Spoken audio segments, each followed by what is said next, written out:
Los saludamos, amigas y amigos de 15 UCR, este medio televisivo universitario que se paga con los impuestos que tributan los habitantes de este país, con lo que el Ministerio de Hacienda logra endeudarse, un 10% del PIB, por cierto, hoy les estamos dando por partida doble porque tenemos el privilegio una vez más, y eso es algo que tenemos que agradecer desde este programa, que es la fiesta de noviembre, que a veces se pasa al año siguiente por problemas de agenda, pero este año afortunadamente no, que fue la presentación de el Estado de la Nación en el 30 aniversario del programa, y por supuesto tenemos a don Jorge Vargas, su director, quien nos quiere contar, por favor, don Jorge, los puntos salientes del estudio y tal vez aprovechando por qué esa mujer iluminadora. Y bueno, tal vez empezamos por la portada. ¿La quiere sostener tal vez? La portada es una adaptación de un cuadro francés, Juanra, que fue pintado hace 150 años por un pintor que se llamó Jules Lefebvre, muy propio del estilo academicista que en ese momento imperaba en Francia antes de la revolución de los impresionistas.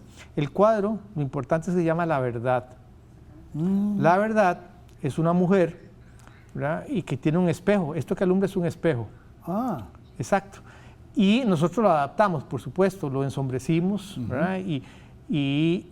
Pero básicamente comunica una cuestión importante al cumplir nosotros 30 años, que hoy es absolutamente necesario el conocimiento, que es saber basado en datos, en evidencia, en investigación, para tomar las decisiones más adecuadas ante desafíos muy complejos. Si usted se da cuenta, la verdad, ese trapito o esa venda se lo agregamos nosotros. Es que se le está cayendo a ella. Entonces, ahí el mensaje es: hay que abrir los ojos, porque no todo lo que parece ser real lo es. Hay muchas posverdades y mentiras que nos envuelven, que parecen ser cierto, ¿verdad?, que juegan con nuestras percepciones y sentimientos, pero lo que decimos nosotros, este es el momento de la verdad, porque la humanidad y el país está jugando problemas muy importantes. Entonces el cuadro, la portada que proviene de ese cuadro, en donde el espejo es una herramienta que alumbra la oscuridad. Es una, si se quiere, metáfora visual de ese punto. Ahí urge abrir los ojos, tenemos que apoyar nuestras decisiones en conocimiento. Que para empezar es un poco distinto porque ustedes elaboran y también hay metáforas a partir de otras portadas, pero es algo de, digamos, de creación de los artistas que ustedes invitan a participar. En este fue una adaptación y gracias por esa precisión, porque yo no la percibía, es más, creí que era un foco, y lo que es un espejo le da una dimensión valiosísima. Alguna gente dice, por cierto, que este cuadro sirvió de inspiración a los escultores que después hicieron la Estatua de la Libertad, pero eso puede ser una leyenda urbana. El punto es lo siguiente, que nosotros no queríamos una portada de coyuntura. Por ejemplo, el año pasado, que fue un niño que estaba en la arena y que estaba jugando mientras venía el peligro, creíamos que en este momento era, aprovechando los 30 años, que este informe hace un repaso de la época, ¿verdad?, y que se pregunta qué es la época que nos ha tocado testimoniar y a dónde nos ha dejado esta época de cara a los retos del presente. Dijimos, por cierto que independientemente de las coyunturas que pasemos por país, este tema de la misión básica del informe, que es dar datos y análisis creíbles, verdaderos a la ciudadanía para que la ciudadanía participe de mejor manera en la discusión, la deliberación de los asuntos públicos, es más relevante que nunca, ¿verdad? El tema de la verdad, porque sin parámetros de verdad compartidos, la democracia no es posible. Si yo en este momento, por ejemplo, fíjense ustedes una regla Juanra, tan sencilla como la mayoría. Bueno, que la mayoría ganó significa que alguien un conteo y que todos confiamos y vimos que ese conteo ganó. Pero si empezamos a poner en duda de que no es cierto que ganó, que contó, que no es cierto que contó, e inventamos toda una leyenda, esa regla básica de la democracia no se cumple, ¿verdad? No es posible. Y ahí, por eso el tema de la verdad, toda democracia, particularmente que cobija a gente de muy diversa persuasión, creencias, tradiciones de pensamiento, tenemos que tener algo que nos una, ¿verdad? Decir, bueno, esto que pasó realmente sucedió o está sucediendo. ¿Por qué? Porque hay información que todos compartimos que son los datos. Como decía un famoso editor de un diario, usted tiene todo el derecho a tener su opinión, pero usted no tiene el derecho a tener sus propios datos. Los datos son compartidos. Eso me parece muy importante y además lo del espejo me parece muy importante porque resultados recientes y no tan recientes pero hay dos importantes que se dieron en Norteamérica en este año que está por terminar. Plantean que lo que yo percibía, y lo percibía con comillas, enorme claridad, resulta que no era así. En dos eventos y más o menos por goleada fue un evento distinto, y entonces me parece que eso de ir con la píldora de la realidad que uno no estaba percibiendo y no era mi miopía, pero tenemos que pedirle al canal que nos invite para el segundo segmento, por favor.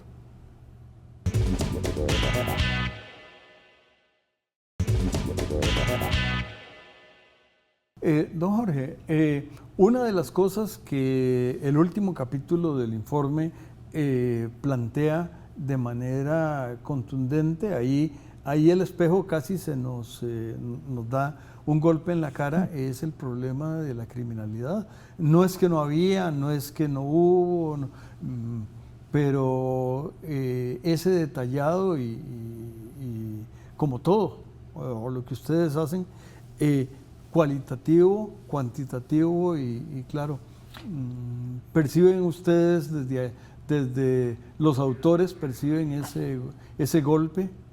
Mire, este año el capítulo especial efectivamente trata sobre la violencia homicida, pero en particular un tipo de violencia homicida que es la que se ha disparado, que es la violencia o los asesinatos ligados al crimen organizado, que es un factor muy distinto al tipo de criminalidad que teníamos hasta unos 10 o 15 años. Piense usted, Juan Rafael, que en 2010 uno de cada 20 asesinatos era asociado a crimen organizado.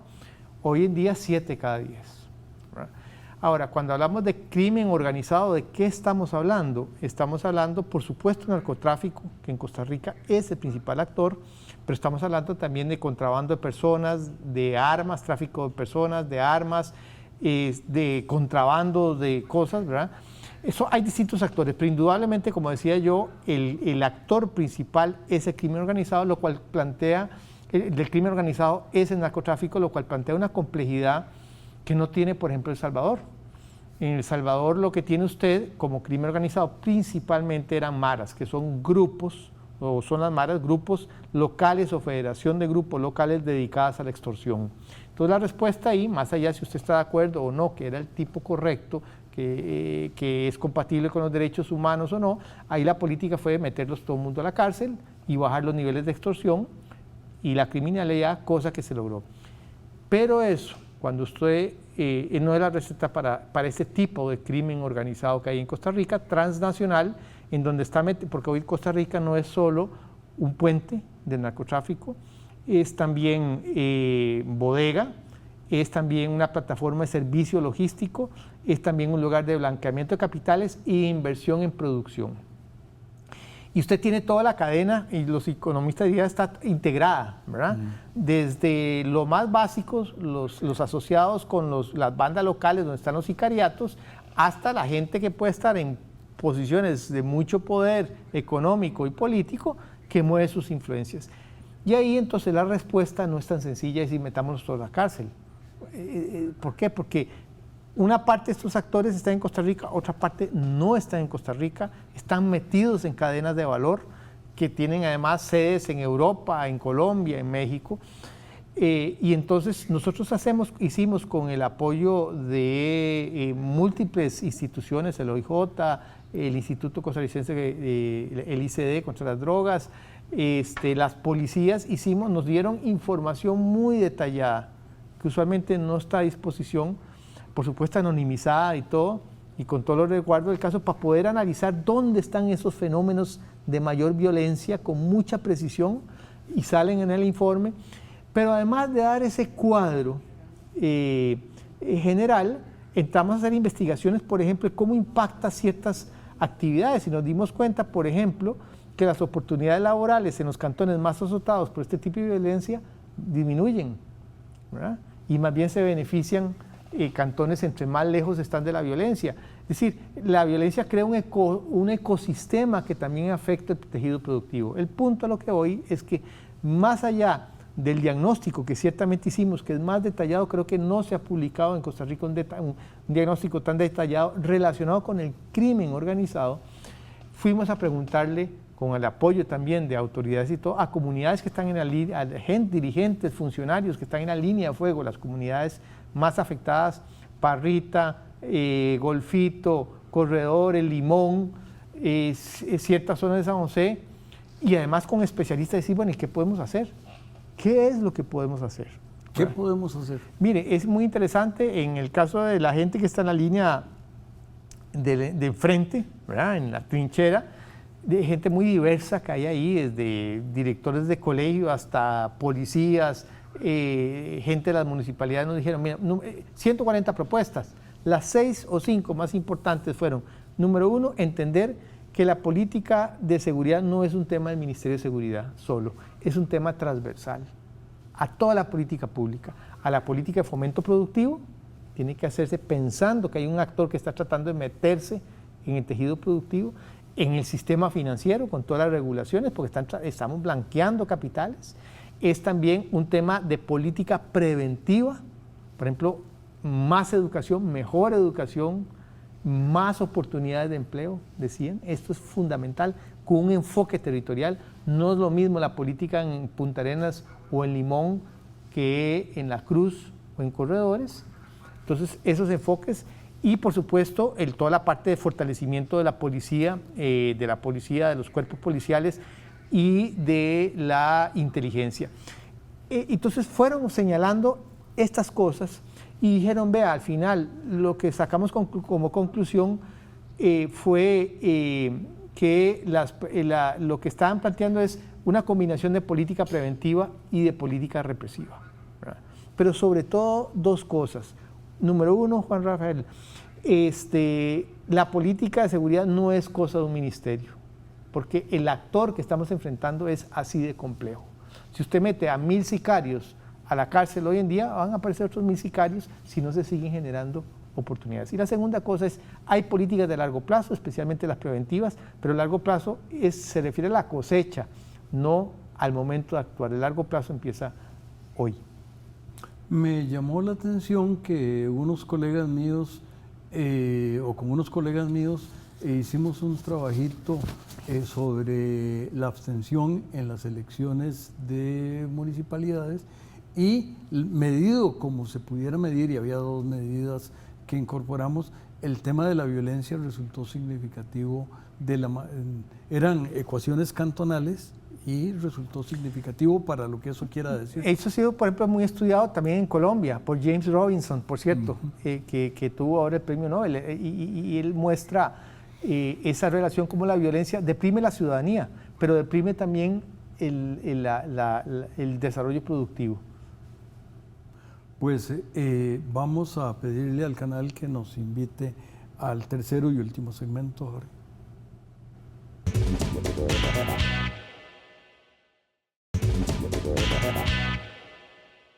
Estamos, amigas y amigos, recordarán, digamos, celebrando el 30, una vez más, esta es nuestra cuarta celebración del 30 aniversario del Estado de la Nación, con toda la admiración y con todo el respeto y con toda la cercanía, porque hay mucha gente en el Estado de la Nación que son amigos y gente que admiramos y con algunos compartimos algunos ratitos en las aulas incluso, pero en estos restantes minutos, ¿qué otros aspectos a destacar en el...? Yo diría que uno, Juan Rafael, que es de particular preocupación en la situación que estamos, y es que es un terreno que usted conoce bastante bien. Nosotros ahí, uno de los mensajes que decimos, vea, volvimos a crecer y estamos estabilizando las finanzas públicas a costa de agrietar el contrato social, ¿verdad? Y eso es un punto muy importante en el informe, creo que lo desarrollamos con bastante detalle. Quiero decirle que efectivamente volvimos a crecer, pero volvimos a crecer como antes, a un solo motor, el de las zonas francas, que por importante que sea, y es muy importante que esté dinámico, representa el 14% del Producto Interno Bruto y el 13-14% de la producción. En el resto de la economía está creciendo mucho más lento, lo cual implica que la generación de empleo es poca. Esa manera de crecer no es inclusiva y en el largo plazo no nos abre un horizonte de país, lo que nos hace es crear enclaves de modernidad en ciertas partes y de bienestar. Pero además la manera en que estamos estabilizando las finanzas públicas, y eso es un punto que usted conoce en profundidad, es problemática porque estamos repitiendo básicamente el error de los 80 en un panorama demográfico muy distinto.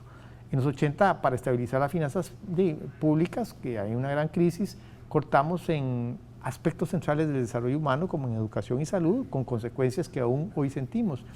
Hoy en día, el crecimiento económico casi no está aportando a la estabilización por el sistema tributario que tenemos. Básicamente, los sectores más dinámicos están exonerados. En segundo lugar, el gran factor que contribuyó a la estabilización, uno de los factores fue el crecimiento de las finanzas públicas, pero eso ya se acabó. La reforma fiscal del 2018, desde el punto de vista de los ingresos, ya dio lo que tenía que dar. El IVA, cuando introdujo, tiró para arriba los ingresos, y después hubo unos cambios contables, pero eso de ahora en adelante es un crecimiento vegetativo, no hubo cambios en renta, entonces ya no está contribuyendo. De hecho, en los últimos 2 años la contribución a los ingresos es negativa. Entonces, ¿dónde está el secreto de la estabilización? En recortar gastos de capital, recortar en inversión social, particularmente educación, que ha sido la gran perdedora, y en recortar en todo lo que es protección ambiental. Eso no es sostenible. Y nosotros estamos diciendo, ojo, porque aquí estamos empezando a agrietar lo que son normas básicas de nuestra convivencia que están plasmadas en la Constitución y diciendo, no nos importa, no la cumplimos la Constitución, ¿y qué? No podemos. El problema es que lo único que impide que gente muy diversa no se agarre de manera fea entre sí pleitos es unas normas de la Constitución política, y si empezamos a decir que eso no nos importa, nos quedamos sin eso que nos une. Y por cierto, que no se agarren en forma fea, me imagino que es un deseo que no muy frecuentemente se visualiza, porque al igual que en otros lugares, el ataque no al mensaje, sino al mensajero, se ha vuelto permanente correcto. Y eso ustedes de alguna manera lo tocan, aunque sí, cómo no. De hecho, un segundo mensaje muy fuerte que decimos nosotros es que la manera en que estamos manejando la política está haciendo más difícil todo. Pero no son los políticos, es la gente. No, que es el sistema político, más. la manera en que estamos manejando el sistema político y los problemas. Lo que estamos haciendo en este momento es un concurso de gritos e insultos de uno u otro lado, de descalificaciones. Pero eso lo que está obstruyendo son las soluciones a los problemas del desarrollo, soluciones que por el tipo de la arquitectura constitucional de nuestro Estado requiere de la cooperación política entre gente que piensa distinta. Entonces, eso lo medimos, traemos un montón de indicadores de qué está pasando en el Congreso, de cómo se comportan los diputados, de cómo se comporta el Ejecutivo, de cómo se está comportando la gente, por ejemplo, que cada vez más apoya o rechaza al gobierno, no por razones objetivas, bueno, o razones no objetivas, llamémoslo así, no por evaluaciones de los resultados, sino por si me cae bien o mal, si estoy de acuerdo con los insultos o no. Entonces, eso nosotros estamos diciendo es gravísimo. La manera en que estamos manejando la política obstruye el desarrollo humano. Y esto, si usted suma la manera en que estamos estabilizando las finanzas públicas a costa del contrato social, la manera en que estamos manejando la política que obstruye y el surgimiento, un desafío no previsto como el crimen organizado, que es poderosísimo y transnacional, todo eso configura la principal conclusión del informe, que es que Costa Rica en la actualidad atraviesa por una fase muy peligrosa que mal manejada puede poner en riesgo los logros históricos de desarrollo humano y democracia. Hay mucho en paz descanse, don Alberto, mucho de la gradería de Sol invadiendo la cancha, pero invadiéndola y quedándose en la cancha. Me parece a mí que eso y también gente asusando eso desde la cancha. ¿Verdad? Sí, la cancha está poblada, es decir, no es, el lugar ya no es la gradería de Sol, es la cancha, el lugar de la gradería de Sol. Sí, y ahí déjeme nada más, porque sé que poco tiempo, vea, yo puedo estar de acuerdo en que hay que reformar la Constitución, pero lo que estamos empezando a oír hablar es una discusión de que esto no sirve para nada. Bueno, hay que entender que cuando uno tiene una casa común, hay que cuidarla, aunque te esté con goteras y todo, y no creer tampoco que alguien diga, mira, botá esta casa porque hay que hacer una nueva. Ah, qué lindo. Y tener la plata, no. Y tener los planos tampoco. No, pero confía en mí. Botaste esa casa hoy. Ninguno de nosotros, en su sano juicio, aceptaría un consejo de ese tipo. No tenemos por qué aceptarlo como país. Pero mucha gente, y me temo que por lo menos la mitad del país está muy cerca de ese mensaje. Nos queda un minuto. Bueno, es que Costa Rica, la democracia costarricense está... No es de Marte, no es de Júpiter, es de este mundo, y así como otras democracias están pasando por fases muy delicadas, de enorme riesgo, nosotros estamos pasando por esa fase. Nada más termino diciendo que, sin embargo, cuando yo veo la historia tengo razones de ser optimista. Este país ha resuelto en otras épocas problemas muy complejos y lo ha resuelto de buena manera. Yo espero que esta generación tenga esa capacidad. Pues con ese mensaje, y yo hago changuitos, como decimos en México, de que tengas razón y ahí has tenido lucidez y claridad, y pues a las amigas y amigos los invitamos a que compartan los excelentes programas de 15 UCR, y muchas gracias por darnos esa luz del espejo y de todas las cosas.